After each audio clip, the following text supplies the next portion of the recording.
Welcome to Talk Tickers, where we take the market's internal mechanics and really break down what's moving the needle. Today, we are going far beyond the usual spreadsheets and earnings calls. We're doing a deep dive, almost a forensic examination of market stability itself. We're focusing on one of the most, explosive phenomena in modern finance. The short squeeze. Right. And more importantly, the math behind it. The models that prove these things aren't random. They're structurally predictable. Structurally predictable. I like that. Yeah. Our mission today is really to strip away all the noise and just look at the actual plumbing. We want you to see exactly how the rules, specifically margin requirements, don't just regulate stability. They actually define the tipping point for instability. So the rules themselves create the conditions for the explosion. Exactly. When short interest hits a certain volume, those rules create a mandatory self-reinforcing feedback loop. And that's what transforms, ordinary volatility into these massive market destabilizing price jumps. Okay, so let's unpack that. This idea of a structural time bomb. At its core, short selling seems pretty simple. On the surface, yeah. You borrow shares, you sell them, you hope the price drops so you can buy them back cheaper, and then you pocket the difference. But the risk is, it's totally different. It's a completely different risk profile. That's right. If you buy a stock, the most you can lose is what you put in. What you put in, exactly, your initial investment. But if you short a stock and the price goes up and up and up, your potential loss is, theoretically unlimited. And that unlimited risk, that's the key ingredient here, isn't it? It's everything. It sets the whole stage for the short squeeze. Right. You think of a short squeeze as the mirror image of a fire sale. A fire sale. Yeah, in a fire sale, everyone is forced to sell, right? Which drives prices down. In a squeeze, short sellers are being forced to buy. They have to buy the asset to close out their positions as the price is rising against them. So that sudden forced demand just accelerates the whole thing. It's a classic feedback loop. The buying pushes the price up, which triggers more margin calls, which forces more buying. And you get this very rapid, very steep price spike. So we're moving past the stories of, retail traders on Reddit and into a real quantifiable model, something that looks at the physics of the market system. What does the research say are the crucial thresholds? This is where it gets really fascinating. The model identifies two critical mathematical thresholds, and we're going to try to avoid the jargon here. Let's call them the capital trigger and the critical instability threshold. Okay, let's start with that second one. The critical instability threshold. That sounds like the foundation. It is. This is a specific volume of short sold shares, as a ratio to the total float, where the market structure itself just flips. It goes from stable to fundamentally unstable. Whoops. Yeah. If the total short volume crosses this line, the internal mechanics of the market, the clearing system, basically guarantee a discontinuous price jump if... If what? If a certain amount of buying pressure is applied. Okay, so if you cross that line, the kindling's all set. The situation is guaranteed to be explosive. So then what's the capital trigger? The capital trigger is the match. It's the specific dollar amount of new investment needed to push the price up just enough to start the very first margin call. The first domino. The very first domino. Think of the instability threshold as how much dry kindling you have. The capital trigger is the smallest possible match you need to set the whole thing ablaze. So if short interest is over the threshold, the market is unstable. And if external money hits that capital trigger, the crazy price jump it's inevitable. It's inevitable. It's not just possible. It's a guaranteed outcome because the regulations dictate the forced buying. It's math enforced by the system. Let's shift gears then and walk through that plumbing, how this whole leverage and collateral system even gets set up. So when a short seller wants to make a trade, first they have to borrow the stock. Right. They don't just create it out of thin air. No, they borrow it from a long-term holder, usually through a prime broker. Once they sell it, they get the cash proceeds. But they can't just take that cash and go on vacation, right? That's where collateral comes in. Exactly. That cash from the sale, plus an extra amount, the initial margin, which is often 50% under Regulation T, that all gets posted as collateral with the broker. So it's the short seller's money, but it's just sitting on the sidelines as a guarantee. A guarantee that they'll eventually buy back and return the shares. Yes. And this huge pool of money, this cash collateral, is actually central to how the whole system works, especially with this idea of internalization. Yes. Internalization is it's where the big brokerage firms act as their own bank. They take all that cash collateral from their clients who are shorting, And they use that cash to fund their other clients' leveraged long positions, their margin loans. So the short seller's money is funding the leveraged buyer's position.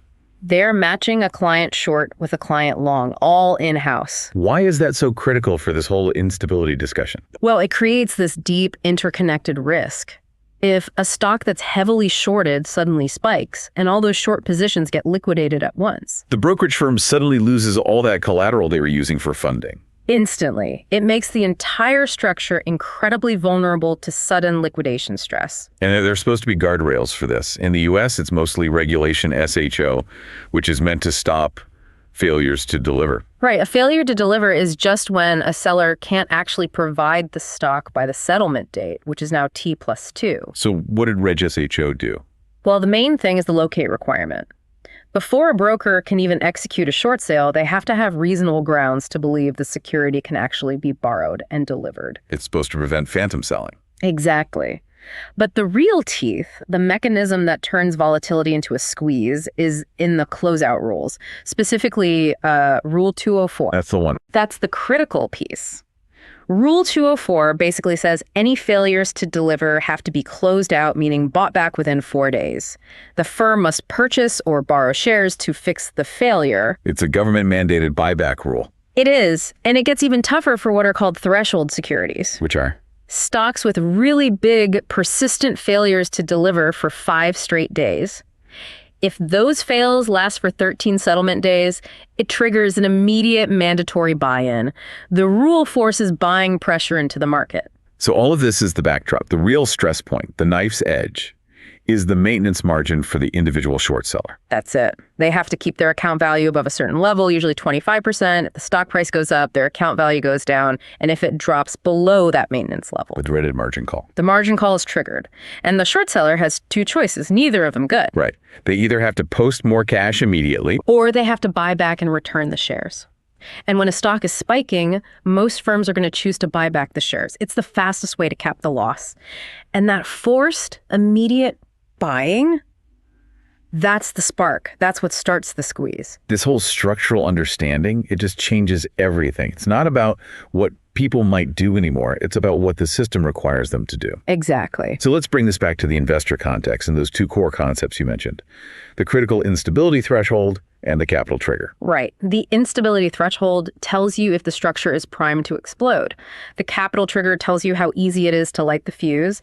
And when the short volume crosses that threshold, the model is crystal clear. Even a tiny bit of external buying can cause a massive nonlinear price jump. And this is where it gets really dramatic, moving from theory to what we all saw in early 2021. Let's talk about GameStop, GME. What did the data show before the spike? The research is just startlingly validating.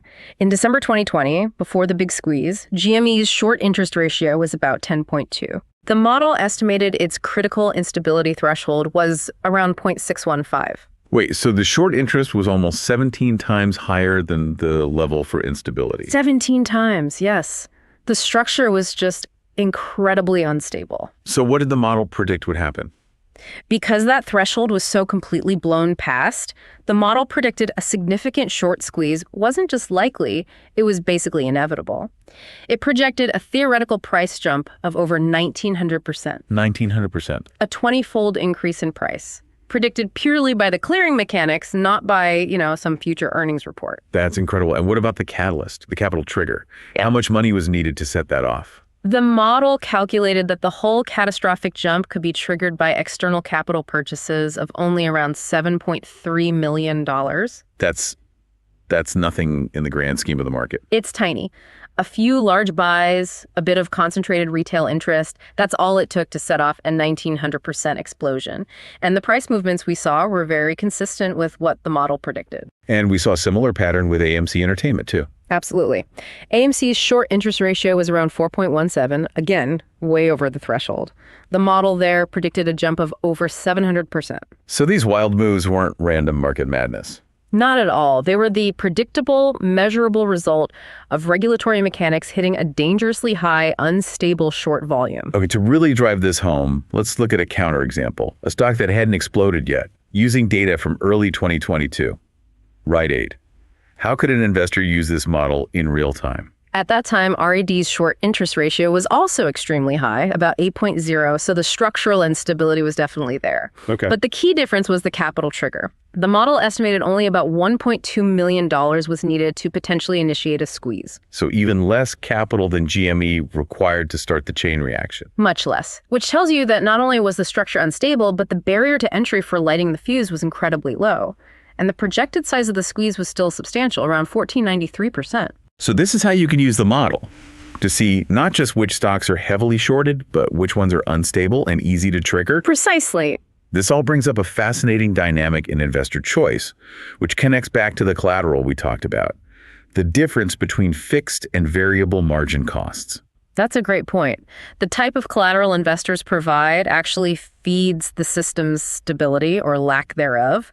So if you just buy a stock outright under Reg T, you have that high initial fixed margin cost, the 50%. Right, and your costs are pretty stable after that. Very stable. You rarely get a maintenance call unless the stock completely craters. But derivatives, futures, options, they're totally different. Completely. They have a much lower fixed initial cost, which is attractive. But they have highly variable maintenance costs, what they call variation margin. And that's collected much more often. Oh yeah, sometimes twice a day. They are constantly marking your position to market. So what does that difference tell us about the people using them? It sort of creates a self-sorting mechanism. Risk-tolerant investors, they tend to like derivatives. They prefer the low fixed costs and are willing to deal with the stress of unpredictable margin calls. And the less risk-tolerant investor? They'll often prefer the stability of an outright stock purchase. They're willing to lock up more capital up front to avoid the headache and risk of those constant maintenance calls. And that choice, scaled across millions of investors, determines the volume and velocity of collateral that feeds the whole system. This just shifts the whole picture. The volatility isn't random speculation. It's a direct consequence of these quantifiable regulatory thresholds. The structure is built to fail under certain conditions. The math doesn't lie. The one question. So here's the question you should always be asking when you look at a heavily shorted stock. What is the true short sale volume compared to the empirically derived critical instability threshold? And here's why it matters.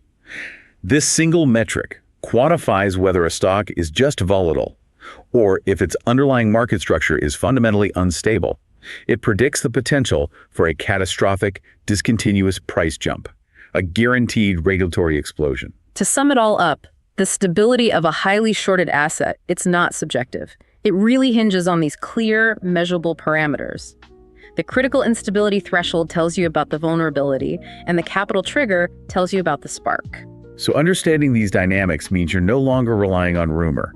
You're using data-driven models to see real structural risk. And that's the key takeaway. We encourage you to use these concepts to look at the market through this mechanical lens and see if you can spot those critical thresholds yourself. That's it for this deep dive. Thank you for joining us on Talk Tickers. We'll talk soon.